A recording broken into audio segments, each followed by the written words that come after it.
ফেব্ৰুৱাৰী মাহৰ 21 তাৰিখৰ পৰা 25 তাৰিখলৈকে আমাৰ চলিব।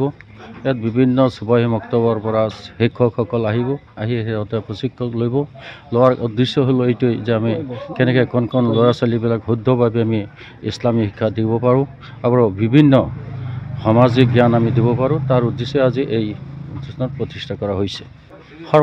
সৰ্বভাৰতীয় জমিয়ত উলামাৰ সভাপতি জনাব হজৰত মৌলানা আশৰাফ মদনী সাহাবৰ নেতৃত্বত অসম ৰাজ্যিক জমিয়ত উলামাৰ সভাপতি জনাব হজৰত মৌলানা মুস্তাক আনফৰ সাহাব নেতৃত্বাধীন আমাৰ অসম ৰাজ্যিক দিনী তালিম বোৰ্ডৰ অধীনস্থ কলিয়াবৰ জিলা দিনী তালিম বোৰ্ডৰ অন্তৰ্গত উত্তৰ পূবথৰীয়া আঞ্চলিক দিনী তালিম বোৰ্ডৰ সৌজন্যত দক্ষিণ বকুৱামাৰী সুবাহী মক্তবৰ প্ৰাংগণত 5 দিনীয়া কাৰ্যসূচীৰে আমি প্ৰশিক্ষণ শিবিৰ অনুষ্ঠিত কৰিছোঁ। ইয়াৰ বিভিন্ন সুবাহী মক্তবৰ পৰা শিক্ষকসকল ইয়াত আহি উপস্থিত হৈছেহি।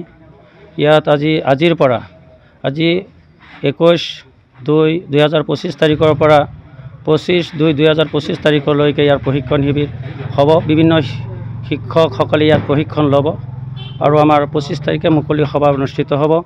আৰু এই মুকলি সভাত অসম ৰাজ্যিক দিনী তালিম বোৰ্ডৰ সাধাৰণ সম্পাদক অসম ৰাজ্যিক দিনী তালিম বোৰ্ডৰ অতিৰিক্ত সাধাৰণ সম্পাদক জনাব হজৰত মৌলানা কলিমুদ্দিন সাহেব তেখেত আহিব। আমাৰ শোণিতপুৰ জিলা জমিয়তৰ সভাপতি জনাব হজৰত মৌলানা নিকবৰ আলী সাহেব তেখেত আহিব। অসম ৰাজ্যিক দিনী তালিম বোৰ্ডৰ মুখ্য প্ৰশিক্ষক জনাব হজৰত মৌলানা আব্দুল কাদিৰ সাহেব তেখেত ইতিমধ্যে আহি উপস্থিত হৈছেহি, তেখেত উপস্থিত থাকিব। আমাৰ এই 5 দিনীয়া কাৰ্যসূচীৰে ইয়াত প্ৰশিক্ষণ শিবিৰ আজি উদ্বোধনী কৰা হৈছে। বোৰ্ডৰ যিটো দক্ষিণ বকুৱামাৰী প্ৰশিক্ষণ কেন্দ্ৰ মুকলি কৰা হৈছে, ইয়াত আমাৰ বহুত আলিমুলামাসকল উপস্থিত আছিলে। আজি বিশেষকৈ আমাৰ কলিয়াবৰ জিলা জমিয়তৰ সভাপতি আলহাজ মৌলানা ৰুহুল আমিন সাহেবৰ নেতৃত্বত আজি দক্ষিণ বকুৱামাৰী যিটো ট্ৰেইনিং চেণ্টাৰ উদ্বোধনী কৰা হৈছে।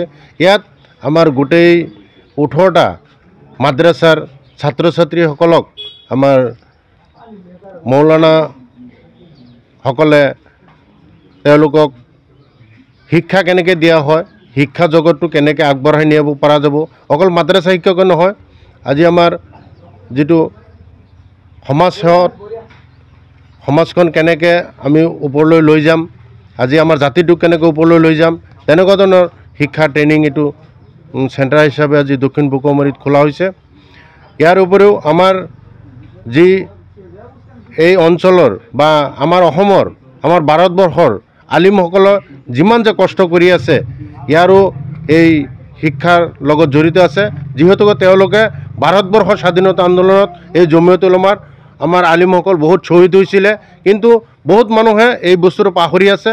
আজি আমি এই ট্ৰেইনিং চেণ্টাৰৰ জৰিয়তে যে ভাৰতবৰ্ষত আলিমসকলৰ কিমান ত্যাগ আছে, কিমান শ্বহীদ হৈছে, আমি সেইবিলাক পাহৰি নাযায় যাতে আমাৰ এই ট্ৰেইনিং চেণ্টাৰৰ জৰিয়তে আমাৰ সকলো মানুহ সকলো কৌমে যাতে গম পায়, ইয়াৰ উদ্দেশ্যেৰে আজি এই ট্ৰেইনিং চেণ্টাৰখন খোলা হৈছে। ইয়াত উপস্থিত হ'বলৈ পাই বহুত আনন্দিত হৈছোঁ।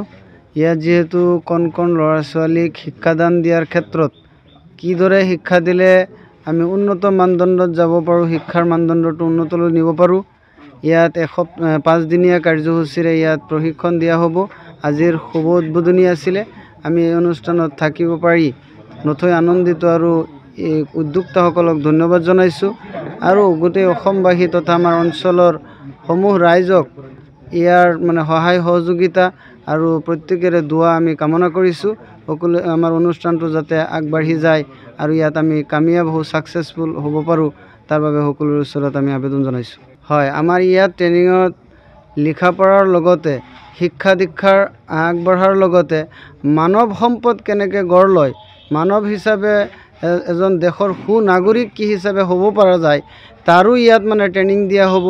আৰু এইবিলাক কোন বস্তু নিচাজাত দ্ৰব্য আমাৰ শৰীয়তত নিষেধ আছে, হাৰাম আছে, এইবিলাক কথা সৰু ল'ৰা ছোৱালীক আমি একদম প্ৰথম জীৱনৰ আৰম্ভণিতে শিকাই দিম, বুজাই দিম আৰু এইটো ট্ৰেইনিং পদ্ধতিৰ মাধ্যমেৰে আমি যাতে শিকাই দিব পাৰোঁ, তাৰ প্ৰচেষ্টা ইয়াত চলিব ইনশাআল্লাহ।